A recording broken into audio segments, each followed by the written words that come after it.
하루의 정치를 가장 먼저 그리고 깊게 알아보는 시간이죠.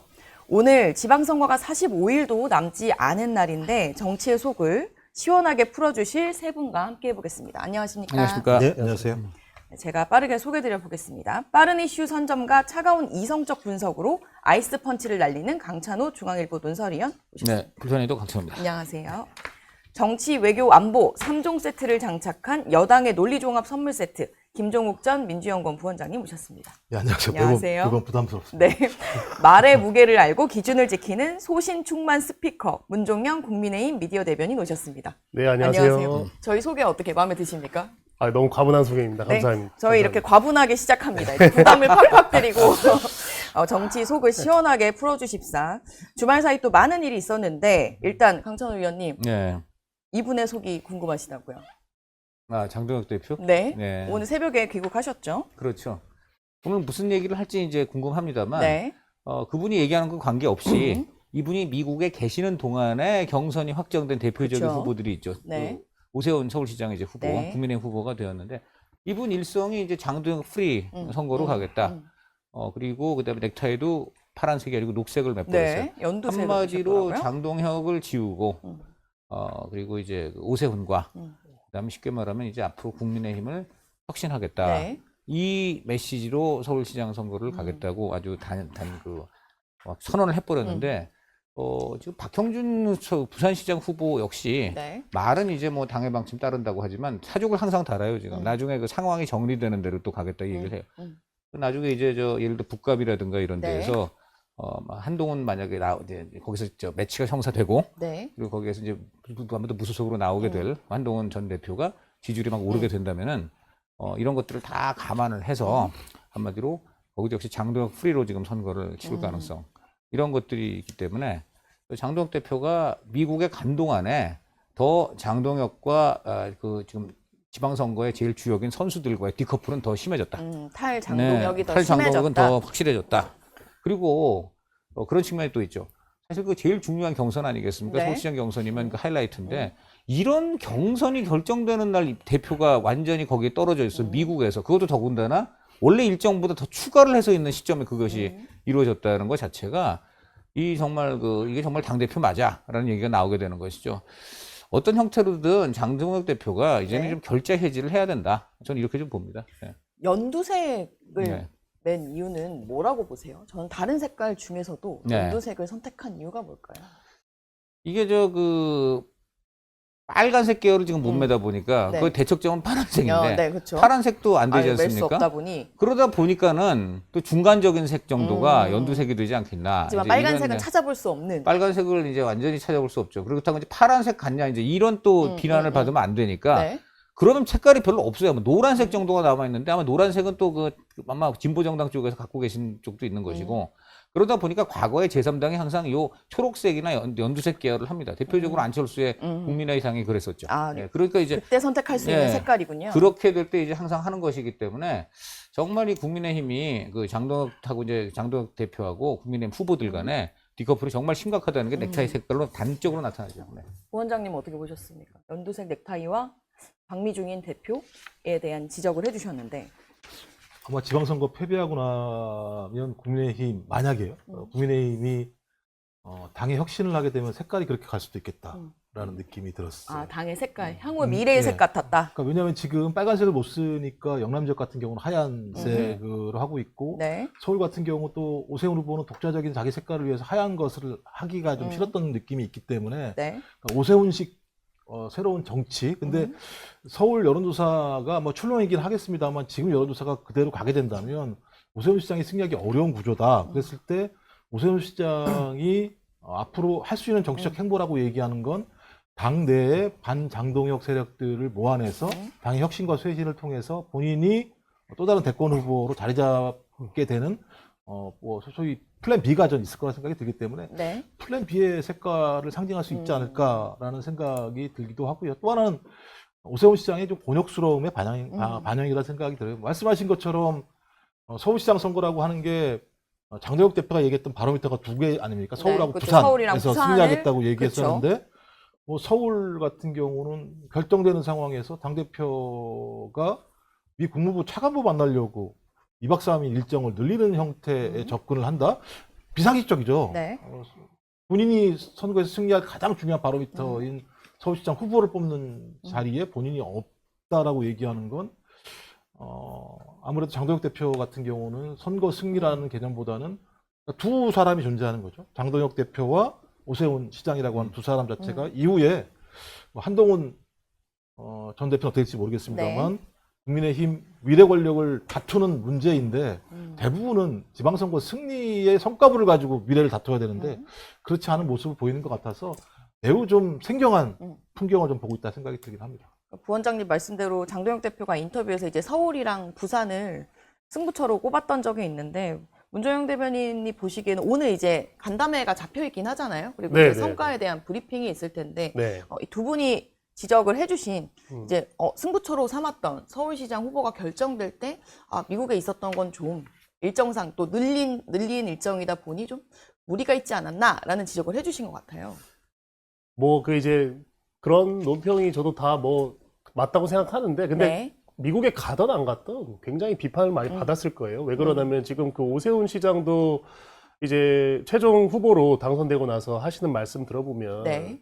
이제 뭐 경선 과정 때는 사실 이제 뭐 후보 경선 토론회 중에 뭐 장동혁 대표 뭐 이제 와도 괜찮다 뭐 이런 식으로 이제 OX 카드도 한번 한 적이 있는데 네네. 지원 요새 받으신다고. 네네. 네. 최종 후보 내고 나서는 장동혁 대표와 이제 색을 달리하고 실질적으로 이 서울시 선대위는 후보 중심으로 운영된다.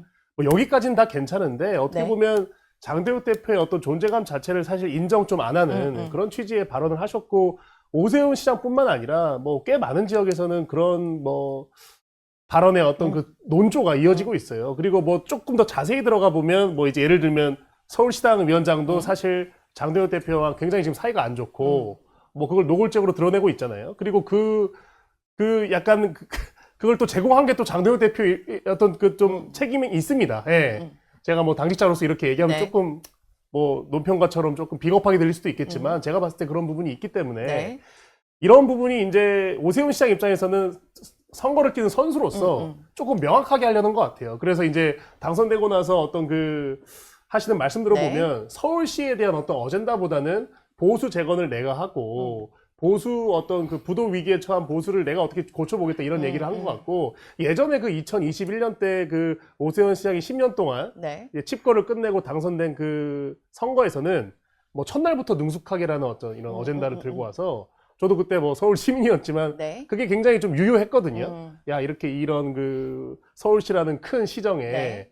능숙한 경험이 있는 사람이 와서 다시 제대로 돌아가게 하는 이런 게 조금 유효했었는데 이번에는 정반대죠. 그러니까 어떻게 보면 4선 서울시장에 대한 어떤 피로감도 있는 것 같고 오세훈 시장도 그걸 잘 알고 있는 것 같아요. 그래서 서울시에 대한 얘기보다는 장동혁 지도부가 사실 저희 지도부긴 하지만 지지율이 굉장히 낮았거든요. 이런 부분을 잘 알고 있기 때문에 내가 여기와는 다르고 오세훈 위주로 가고 오세훈과 함께 하는 사람들 위주로 가겠다. 그래서 보면은 막 진중권 씨 이런 분들 다 초청해갖고 그 첫 행보를 하셨죠. 예, 오찬을 하고 했잖아요. 네. 근데 이제 그거까진 좋은데 어찌됐든 장동혁 대표가 돌아왔고 장동혁 대표 입장에서도 본인이 당 대표인데 손 놓고 이 선거를 방조할 수만은 없거든요. 뭐 그게 조용하게 지원을 하던 네. 어떻게 협력을 하던 어떤 그 스킨십이 최소한의 스킨십이 있을 건데 이런 부분은 이제 앞으로 또 그 오세훈 시장님께서 슬기롭게 풀어가야 될 부분이라고 생각합니다. 당과 차별화하는 게 선거 전략이다라고 말씀을 해주신 것 같아요. 맞습니까? 네. 어떻게 들으셨습니까? 좀 서울시의 그 밑에 캠프 사람들 들어보면 네. 오세훈 캠프 들어보면 그 오세훈 시장 만나는 주민들이 나는 오세훈 시장 좋아하고 그러지만 이번에 장동혁 대표가 만약에 서울시장이 국민의힘이 또 되면은 아니 이걸 빌미로 전국 져놓고서는 계속 당권 유지하려고 할까봐 못 찍어주겠다고 하는 거예요. 그런 사람들이 지금 경기도 서울이 깔렸어.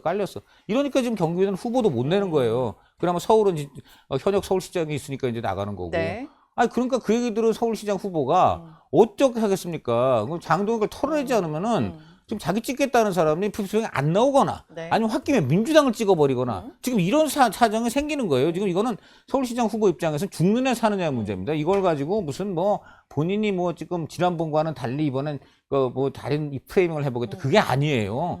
지금 같은 편 선장이 지금 배 구멍을 계속 내고 있으니까 지금 항해사가 된 자기가 어떻게 해요? 선장 밀어내고 지금 이 배는 지금 내가 몰고 있습니다. 이런 소리 하지 않으면은 이 배 무너지는 거예요, 지금. 그런 상황까지 돼 있다는 거를 좀 장도혁 대표가 알아야 됩니다. 무슨 장도혁 대표가 대표로서 할 일이 있다. 할 일 하나 있어요.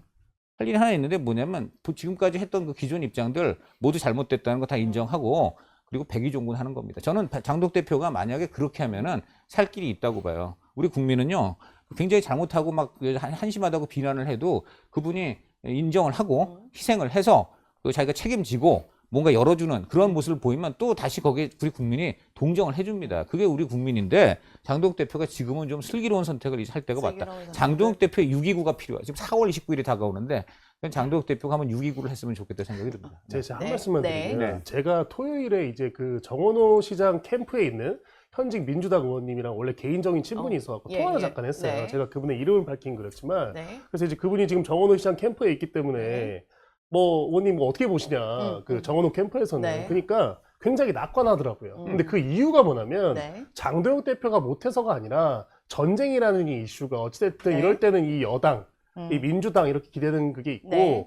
그냥 오세훈이 너무 지겹다는 거예요. 그분들이 파악한 이 파악하기에는. 백데이터는. 네. 예. 근데 이제 저는 그걸 듣고 굉장히 조금 의외였던 게 우리 다 요즘 방송 보면은 여야 할 거 없이 장동영 욕하잖아요. 예. 그거 약간 유행이에요. 근데 이제 그것도 유행이 조금 지나가고 있거든요. 예전에 우리가 한때 그 저희 지도부 내에서 네. 기승전 한동훈 전 대표 욕할 때가 있었어요. 근데 요즘 유튜브 같은 거 보면 네. 한동훈 그렇게 욕하던 사람들도 이제 막 조회수 빠지고 이러니까 다른 어떤 논리나 이런 거를 제안하거든요. 근데 제가 봤을 때 네. 장도혁 대표가 뭐 잘한 것도 있고 못한 것도 있겠지만 이미 아직도 선거가 40일 넘게 남았는데 오세훈 시장님 입장에서도 끝까지 장도혁 대표 욕하게 하면 그게 표 계산을 했을 때 유리하지 않을 것이다. 그게 그렇게 생산적인 전략이 아닐 수도 있거든요. 근데 지금 민주당 캠프의 그 참모분이 했던 얘기가 전 되게 좀 중요하게 들리는 게 이 구도 자체가 오세훈 시장의 어떤 피로감이 굉장히 크다는 거예요. 그러면은 오 시장님 입장에서는 그 4선에서 5선으로 가는 그 피로감을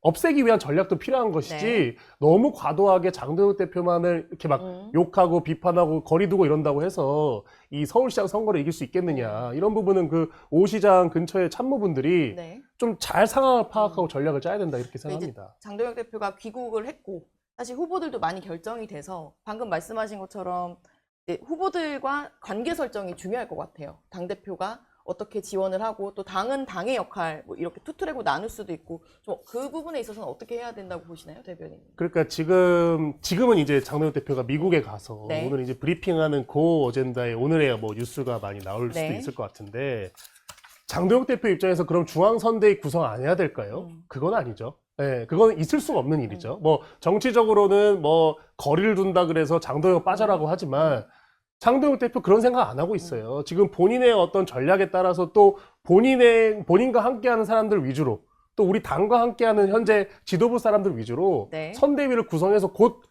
선대위 발표가 있을 거란 말이에요. 그러면은 국민들 입장에서는 야, 저 당은 서울시장 선대위 따로 하고 중앙당 선대위 따로 하는구나.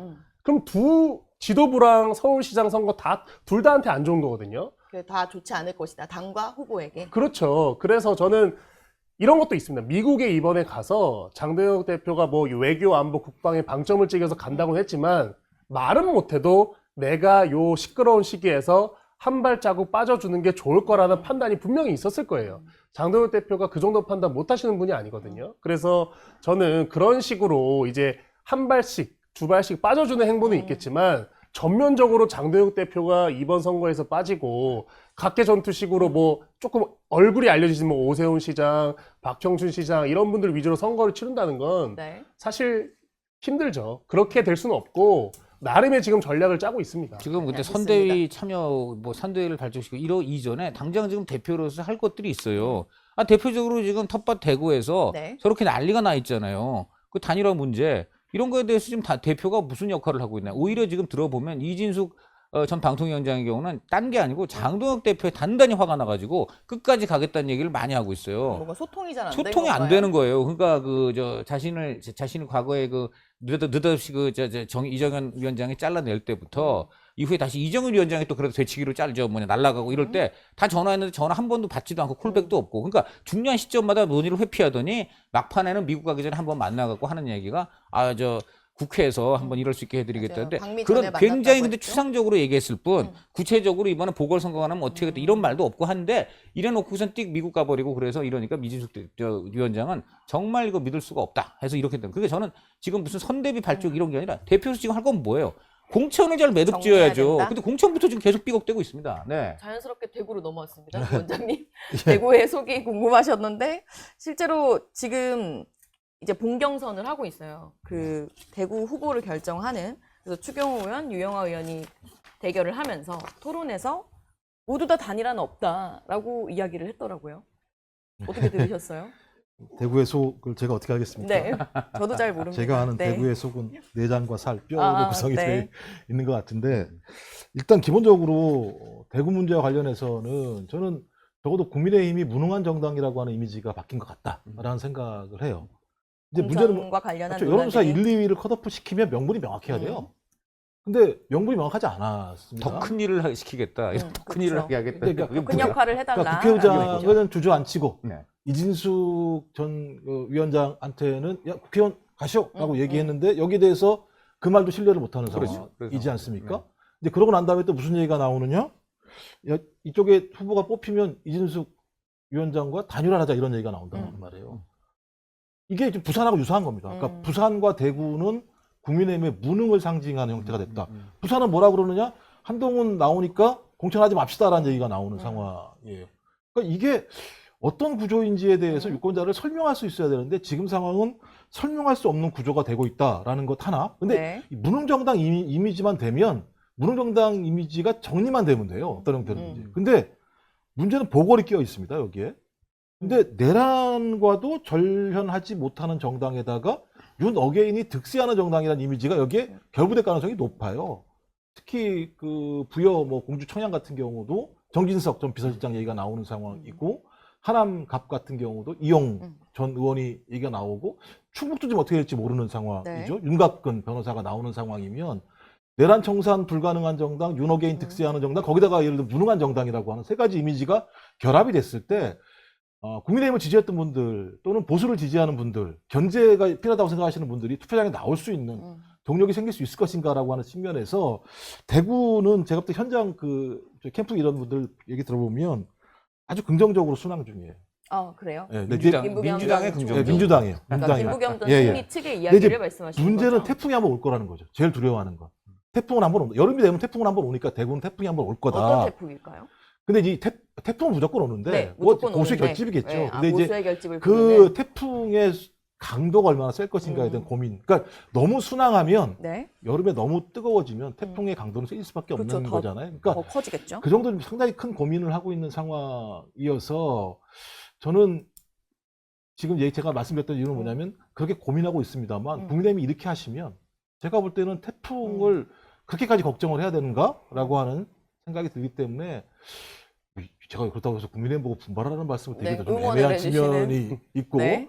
저는 개인적으로 그렇습니다. 이번에는 좀 대구가 변할 필요가 있다. 무슨 민주당의 승리 이런 걸 떠나서 행정 권력의 변화라고 하는 것이 지역 삶에 어떤 변화를 갖고 오는지 한 번 더 경험할 필요가 있으실 것 같다라는 생각이 듭니다. 그건 사실 호남에도 마찬가지고요. 정말 네, 그 그렇죠. 네. 성장을 멈추고 심지어 어디 무슨 얘기는 광주 시민들께서는 어디 충청도까지 네. 원정 쇼핑을 가셔야 되는 얘기도 있다는데 그건 뭐 똑같은 얘기고요. 그럼 또 상황을 조금 말씀드리면은 결국 이제 추경호, 이진숙하고 그다음에 이제 이번에 유영하 의원, 네. 또 그다음 죄송합니다. 주호영. 부의장.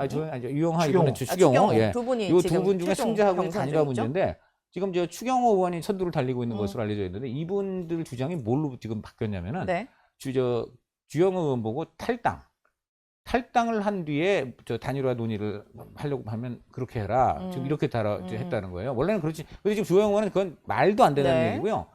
탈당 안 하고 먼저 주호영, 이준석 단일화를 하고 네. 그러고 나서 이제 그 경선 승자하고 단일화를 해서 하여간 대구시장 최종 국민의힘 후보를 보수 후보를 고르자. 취재를 네. 하신 바에 따르면 네, 그렇게 된 그렇군요. 거예요. 이제 그 탈당 후 무소속으로 이제 가게 되면은 추경호 의원 쪽에서는 본인이 추경호 의원이나 의원 의원 쪽에서 본인이 키를 쥐고 있다 이제 이런 생각을 하는 모양인데 거기에 대해서 주호영 의원이 굉장히 반발을 하고 있습니다. 그래서 엄청난 꼼수라고 지금 보고 있어서 아마 이 탈당 후 무소속으로 나가는 문제에 대해서는 굉장히 다시 한번 충돌이 굉장히 클 거로 보이고요. 그다음에 이진숙 방통위원장 아까 말한 대로 장동혁 대표에 대해서 굉장히 지금 이제 분노를 하면서 끝까지 가겠다 이제 이런 입장이어서 아마 어쨌든 주호영, 이진숙 이 두 사람이 조만간 만나가지고 연대 어떤 하여간 이런 최종 단일화에 대한 결정을. 공동 노선을 네. 모색할 가능성도 지금 있다 이렇게 생각합니다. 어쨌든 지금은 탈당 문제가 지금 굉장히 이제 빚어졌고 또 하나가 이것도 굉장히 눈에 띄는 대목인데 이 국민의힘 이번에 경선에서 후보가 결정되면 이제 그 두 사람도 현역 의원이기 때문에 네. 지역구가 비잖아요. 그렇죠. 근데 지역구가 안 비게 될 가능성이 여기도 지금 생겼다. 4월 30일 이후에 지금 사퇴할 가능성도 있다는 겁니다. 4월 30일 왜 이후에. 그러냐면 예를 들어 추경호 의원 같은 경우에는 거기에 지금 추경호 의원이 굉장히 측근이라고 할 수 있는 후보가 군수 후보로 이번에 이제 내정이 네. 결정이 됐는데 그분은 상당히 지금 생각을 하고 있다는 거예요. 이렇게 되면 4월 30일 이후에 본인은 의원직을 버리고 이번에 보궐선거를 발생을 안 시킨다는 겁니다. 부산도 지금 그런 논리, 이건 민주당 꼼수로 논란이 되고 있는데 여기 지금 대구도 지금 이런 상황이 생길 수가 있다는 거죠. 바로 이런 점 때문에 이진숙 방통위원장이 더더욱 이제 반발을 하는 거예요. 국회 보내주겠다고 하는데 지금 국회 보내줄 가능성도 지금 없을 가능성이 있습니다. 네. 그러니까 이 정도로 지금 네. 국민의힘이 난맥상해요. 네. 대변인님 두 분은 약간 장동혁 대표가 이제 방미 후 돌아와서 해결해야 할 숙제들에 대해서 여러 가지를 다 얘기해 주신 것 같아요. 대구, 뭐 부산 이제 예. 한동훈 전 대표 그러니까 이런 부분에 대해서도 지도부는 어떻게 보고 있는지가 되게 궁금한데요. 한동훈 전 대표. 아니요, 부산이랑 대구, 대구, 부산 이제 대구. 예, 아, 대구 이제 장동혁에 공천 이제 논란에 와서 매듭 최종적으로 지을 수 매듭을 있는. 지어야 되는데 저는 대구 이제 시장 경선 네. 공천 관리 프로세스가 굉장히 엉망이었다고 생각하는 게요. 이게 예를 들면 제가 서울 시민이고 대구시장 경선 관리에서 투표권은 없지만 네. 제가 이 대구시장 경선 관리 보면서 그냥 국민의힘 공천 관심도가 굉장히 떨어졌어요. 뭐 이 서울 시민으로서 왜냐하면 아니 왜 애초부터 무슨 뭐 8인 경선, 6인 경선 저렇게 왜 세팅을 했지? 그냥 다 해갖고 8인 경선 했으면 자연스럽게 경쟁 구도 되면서 네. 뭐 추경호, 뭐 이진숙, 뭐 주호영 다 같이. 자유 경쟁하면서 네. 그냥 했으면 자연스럽게 분위기도 오르고 했을 텐데 부산시장도 보면은 어쨌든 간에 어떤 신인이라고 볼 수 있는 주진우 의원과 그렇죠. 박경수 경선을 시장이 했죠. 붙어서 박경수 시장이 이기니 그냥 결과가 어떻든 간에 우리가 순응하게 되잖아요. 네. 그냥 저렇게 이겼구나. 근데 저는 이 대구시장 공천 자체가 뭐 저는 이진수 위원장이 사실 추경호 의원보다 낫다고 생각 절대 안 하거든요. 그분이 뭐 행정력으로 뭘 보여주는지 대구시장으로서의 예. 적합도를 봤을 때. 뭐 네. 어떤 그 대구시장을 맡을 적임자인지 잘 모르겠지만 네. 어찌됐든 간에 인기가 있잖아요. 그게 지지도로 백데이터가 나오면 그분을 한번 붙여줘야죠. 그리고 조금 이거 인물평에 대해서 조심스럽지만 추경호 의원이나 유영아 의원 같은 네. 경우는 지역을 어떻게 보면 좀 대표하는 의원 네, 같은 네. 느낌이 있는 거고 이진숙 위원장은 좀 중앙정치에서 어느 정도 이렇게 인지도가 있는. 하다가 수갑 차면서 굉장히 인기 얻은 거 아닙니까? 그러면은 뭔가 그런 구도도 재밌잖아요. 이진숙 같은 어떤 새로 나타난 사람이 물론 언론계에서는 오래 계셨지만 네. 정치권에서는 저는 뉴비라고 보거든요. 네. 이렇게 붙어갖고 만약에 이진숙 위원장이 추경호 의원을 이긴다면 그것도 대구시장 공천을 떠나서 이 서울시나 수도권 민심에 어떻게 보면 조금 재미를 불러들이킬 수 있는 요소가 되는 건데 네. 이런 걸 싹 다 죽여버렸잖아요. 그러니까 저는 그 요소들을. 대구시장 공천부터 지금 우리 당의 어떤 그 무관심도가 더 커졌다. 저는 그래서 이걸 다른 방송 나가서도 네.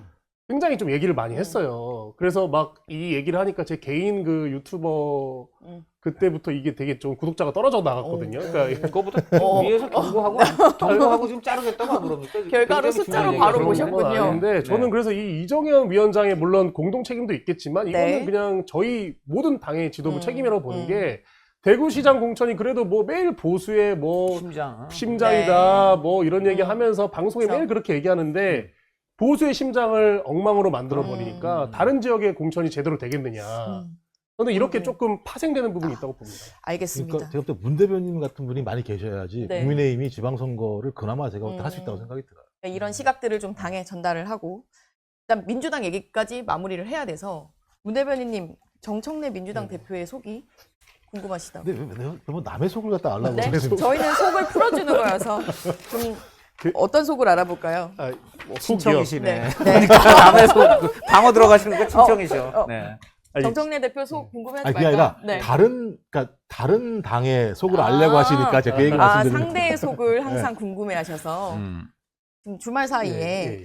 이제 사실 정청래 대표는 고민이 많은 것 같습니다. 어떻게 보이세요? 그러니까 제가 이제 그 당에도 있지만 제가 지금 회사를 다니거든요. 음. 그래서 뭐 점심 미팅, 뭐 만찬 미팅 이런 걸 하거든요. 네. 거래처랑도 하고 그냥 우리 정치 고관여층이 아닌 분들이랑 제가 소통을 많이 해요. 네. 근데 저는 정청래 대표랑 지금 민주당 지도부가 어찌됐든 간에 지금 그 광역단체장 후보로 뽑히시는 분들 보면 네. 지역 현안 잘 몰라도 뭐 굳이 따지면 뭐 이제 친청계로 불리는 정치인 또는 그 민주당의 강성 지지층한테 인기가 많은 분들 위주로 지금 광역단체장 좀 나오잖아요. 경기도나 이런 데들 보면. 네. 저는 이 이유가 이재명 정부의 국정 지지율이 굉장히 높아서 그렇다고 봐요. 실제로 대다수의 국민들은 민주당이 잘하는지 국민의힘이 잘하는지 이건 몰라도 그래도 뭔가 국가가 돌아간다라는 인식을 갖고 있는 것 같아요. 이게 굉장히 저희 당 입장에서 뼈아픈 게 이런 어떤 그 이재명 정권의 국정 지지율을 우리가 어느 정도는 인정을 해야 되거든요. 근데 네. 저도 보면 되게 좌절스러운 게 너무 높아요. 이 지지율이. 막 60% 후반, 60%대를 계속 유지를 하잖아요. 네. 그러니까 이런 것들이 이제 현실적으로 이제 정청래 대표한테는 본인이 어떤 키를 쥐고 굉장히 그 강한 동력을 가지고 이 지방선거를 지휘할 수 있는 이런 뭐랄까 모티베이션이라고 해야 되나요? 이런 걸 주는 것 같아요. 되는, 네. 그래서 그게 자연스럽게 또 후보들이나 그 공천 과정에 조금 이렇게 영향을 주는 것 같고 그래서 이 민주당 후보들 보면 지금 막 경선 때 대답 잘 못하고 지역 현안 잘 몰라도 일단 뽑히고 나면 그런 것들 되게 인정해 주더라고요. 추미애는 당장 경기도지사가 될 제목이다. 이렇게 그 당 내에서는 인정해 주는 것 같더라고요. 저는 이런 게 정청래 당 지도부가 나름의 리더십을 가지고 가는 것 같다. 그래서 저는 이거를 저희 당 입장에서는 굉장히 강하게 파고들어야 되는데 이런 어떤 너무 이렇게 어떻게 보면 뻔뻔할 정도로 저렇게 민주당을 잘 운영하는 모습이 저는 이걸 어떻게 시작해야 되냐면 우리 당의 어떤 내용이 아직도 지금 가라앉지 않았잖아요. 네. 예, 지금 뭐 말씀하신 뭐 지금 뭐 한동훈 대표나 이런 분들에 대한 어떤 모습을 이제 저희가 조금 그런 부분은 조금 뒤로 가야 된다. 네. 이런 부분을 계속 지금 지방선거 40일 채 남았는데 여기서 계속해서 뭐 한동훈 대표 욕하고 저 한동훈 전 대표 굉장히 저도 막 비판도 많이 하고 좋아하지 않는데 그런 부분에 지금 우리가 이 할당을 주기 집중할 때가 시작하면 아니다. 우리 당 지도부 저희가 아끼고 저희 당원들이 살아가는 지금 이 지도부가 점점 더 설 길이 없지 않겠느냐. 오, 알겠습니다. 문 대변인이 톤하셔는 이제 굉장히 상징적인 날 네, 같습니다. 엄청 한동훈 위원님. 대표 이렇게였지만 네, 그 오늘 이러면 안 민주당 됩니다. 내부를 보면 네. 주말에 이제 김용 네. 전 부원장이 현장에 네. 뭐 지금 기사로 나오는 걸 보면 네. 당일인가 전날에 이제 당대표실에 연락을 했다. 그러니까 네. 미리 뭔가 되게 예정된 건 아니었는데 예, 예. 그 모란시장 그 추미애 후보도 있고 그렇죠. 김병욱 후보도 있는 예. 현장에 등장했다라는 것 때문에 이제 여러 가지 기사가 나오던데요. 네. 어떤 속이라고 봐야 될까요? 그리고 김용 이분은 뭐 개인적으로는 지금 나와야 될 이유가 있겠죠. 본인은 뭐 그런 거고. 그다음에 이게 지금 김용이라는 분, 이 사람을 놓고서는 지금 굉장히 제가 보니까는 다 셈법이 다른데 친명들은 지금 이 김용이 평택에 나오기를 지금 원하고 있습니다. 평택에 네. 가장 이제 보내야 될 적임자다 이렇게 지금 보고 있고요. 그다음에 정청래 대표의 속은 그렇지는 않은 것 같습니다. 네, 또 뭐 지역이 다른가요? 다른 그러니까 지금 정청래 대표가 같이 안산 쪽에 나타났다 지금 네. 이런 얘기가 또 나오고 있는 거예요.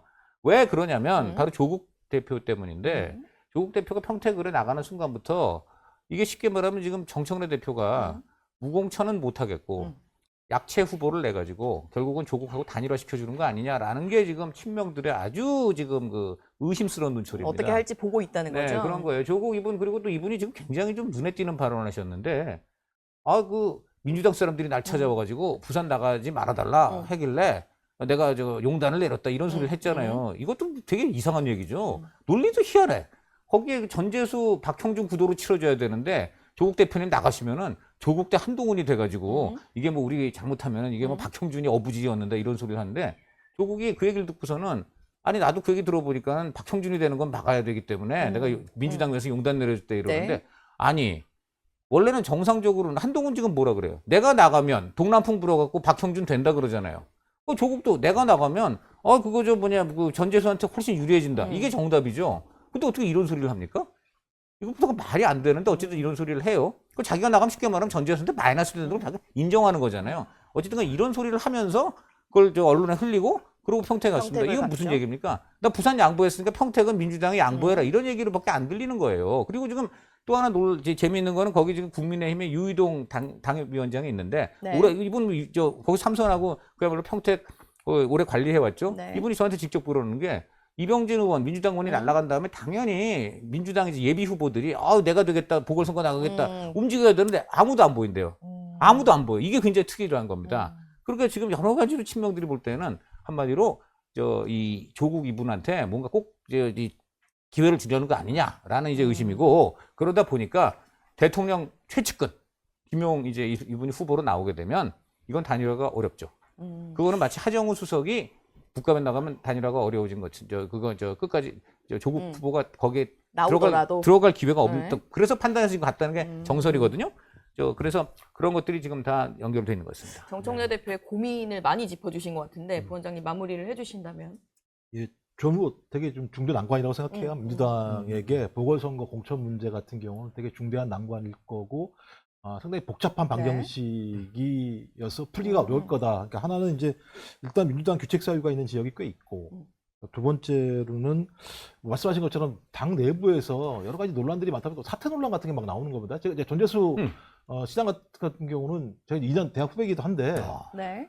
본인이 사퇴하겠다고 분명히 명확히 얘기했거든요. 그렇죠. 근데 당 내부에서 그런 얘기가 나오면서 발목들을 살짝 거는 문제들이 발생하는 측면이 있고 또 하나 모든 문제 해석을 선거 승리로 해야 되는데 당 내부에는 이제 8월 전당대회랑 연결되는 그렇죠. 이 세 가지 고리들이 복잡하게 얽혀 있고 복잡하네요. 그래서 여기서 어떤 스텝을 밟을 때 잘못 밟게 되면 다 나머지까지 다 연동되는 문제들이 발생해요. 전 그래서 이건 그냥 고리들수의 매듭을 갖다 단번에 끊어버리는 식으로 한 번에 싹 다 정리해야 된다고 생각해요. 한 번에 그러니까 정리해야 된다. 적어도 뭐 언제 결정할지 모르겠습니다만 한 주 내에 입장을 다 정리를 해서 맞더라도 세게 맞고 한 번에 가야 되는 상황이지 이걸 실타래를 엮듯이 이것저것 계속 연결하는 방식은 전 꽤 문제가 있을 거라 생각이 들어서 이건 저는 어차피 전 맞을 거라고 봐요. 국민들한테 이분과 그래서 이걸 과감하게 네. 과감하게 용단 과감하게. 있게 치고 나가고 여기서 만약에 발생할 모든 잡음은 당 지도부와 민주당이 책임을 책임진다라고 지는 하는 방식으로 접근을 하는 것이 전 타당하지 않을까 생각합니다. 제가 맞더라도라는 표현에 딱 두 가지가 네. 왔는데 평택 조국, 감탄하신 표정 평택을 지금. 조국을 주고 네. 그다음 부산 북갑은 선거를 발생시키지 않겠다.